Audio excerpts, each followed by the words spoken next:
Ladies and gentlemen, this is TVP World. You're watching another edition of Break the Fake, where we debunk fake news and combat false narratives. I'm your host, Benjamin Lee, and let's get rolling. Today, we're once again examining one of the most retro dictatorships in Europe, Alexander Lukashenko's Belarus. Yep, the guy who's been running Belarus longer than a Soviet-era escalator has been broken. And according to some propaganda videos out there, Lukashenko's reign is apparently the gold standard of governance. So, let's take a look at some of their arguments and set the record straight.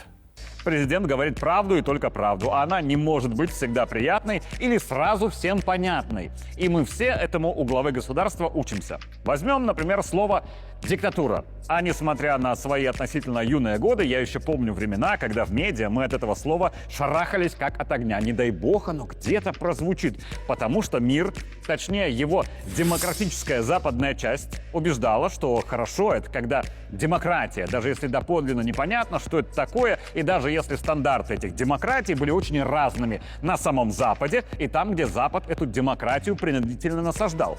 Это потом не только эксперты, но и все разобрались, что правда следующее. Под насаждением демократии имелось в виду подчинение стран, где эти ценности насаждались кому-то извне. В основном подчинителем выступал Вашингтон, и здорово, что в последние годы планета все сильнее подчиняться отказывается. Слово «демократия» было якобы хорошим, диктатура якобы плохим. Но правда это, конечно, никогда не было. И пока мы шарахались от слова «диктатура» и его производных, Александр Григорьевич все время спокойно говорил правду. Да, у нас диктатура, и президент вполне себе диктаторскими инструментами может принудить к положительному для страны результату. И принуждал с разной степенью жесткости в зависимости от необходимости. Okay, a lot to break down here, and the full video is way too long to suffer through, so here's a quick fire round of debunking.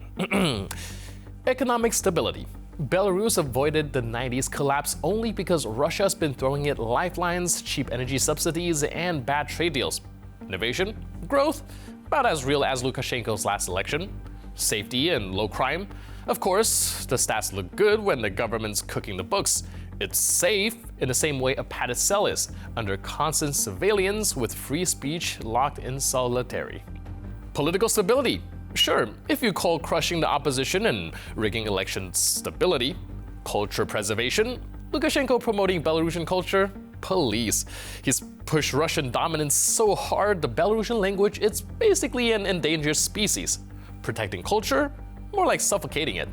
Infrastructure and welfare? More duct tape than development. Soviet-era systems were barely kept alive, again, by Russian handouts. Public support? Well, just ask the thousands who protested in 2020. Independent polling is banned, critics are jailed, and any claim of mass approval is as genuine as a Russian election result. So, to the folks pushing this whitewash fantasy of Belarus under Lukashenko, nice try.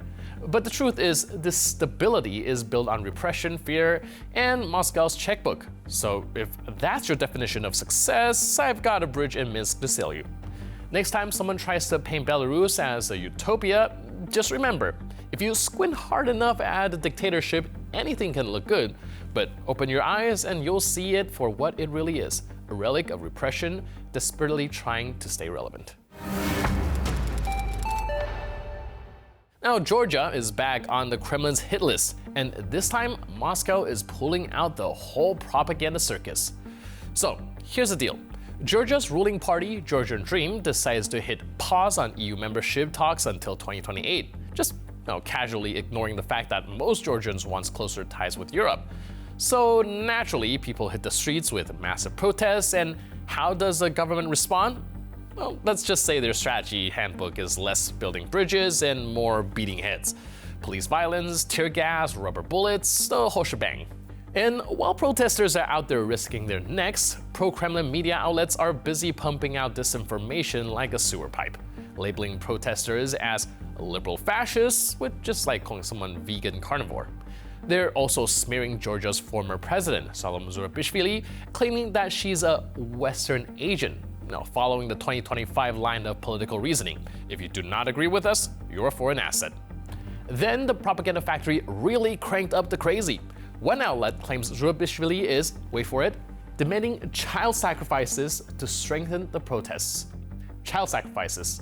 The only thing missing from this fever dream is a rumor that she's holding some occult ritual over bonfire made of NATO flags. Meanwhile, Sputnik Georgia, a Russian state mouthpiece, claims the protesters are just naive cannon fodder being manipulated by the evil Western overlords. Sputnik's also downplaying police violence, despite the fact that actual footage shows law enforcement officers treating protesters like their skulls are piñatas. According to media outlet, this was all handled with professionalism.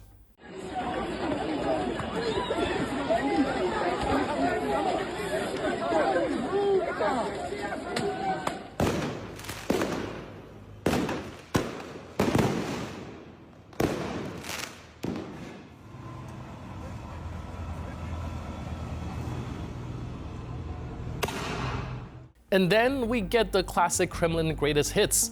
It's all a Western Baku. The EU and the US are trying to destabilize Georgia. The same broken record Moscow plays anytime someone somewhere demands free elections. And just for good measure, they accuse Armenia and Ukraine of orchestrating the protests. Because why not? Now, the irony is, while Sputnik is painting the West as some kind of puppet master, Russia's pushing Georgia to join its version of the EU. Clubs like BRICS or the Euro-Asian Economic Union, basically a bunch of autocracies trying to make irrelevance sound like a strategic plan. At the end of the day, Georgia is fighting for its right to choose its own path, but the Kremlin wants to make sure that path leads straight back to Moscow. Their message is loud, clear, and completely unoriginal. Reject the EU, embrace the loving iron-fisted hug of Mother Russia, the same Mother Russia that is currently squatting in Abkhazia and South Ossetia like a bad tenant who refuses to pay rent. Now just look at this scene. Cheerful toasts raised high, nostalgic Soviet melodies filling the air, waiters serving blinis and vodka shots with a smile, while portraits of tsars and generals look on proudly from the walls. It's almost touching, really. Now, these are the same folks whose state TV rails daily against the rotting West. Yet, here they are, clinking glasses under the peaceful and stable skies of a Western democracy. You could almost admire the dedication to cognitive dissonance. Многочисленным просьбам я приехал в кафе России в Шарлоттенбурге. Самое обалденное пиво в Берлине. Опа, Америка, Европа. За Россию. Давай до конца. Запивать нечем. Давай. А вот это будет по-русски. Ну, он мой друг. Подержи мои зубы и сейчас поговорим. И что Трамп сказал? На территории кафе России есть супермаркет. Я купил футболку «Казахстан». Я разыграю эту футболку среди тех, кто написал комментарий. Отправлю в любую точку мира почтой, куда угодно.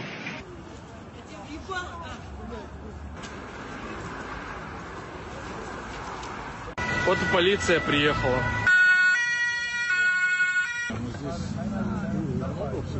Ничего тут смешного на самом деле нет. Под мостом рядом с кафе «Россия» происходит полный пиздец. Я не планировал делать какой-то трэш-контент, но тут только наркоманов. Такими влюбленными глазами смотрят. Мы живем под мостом.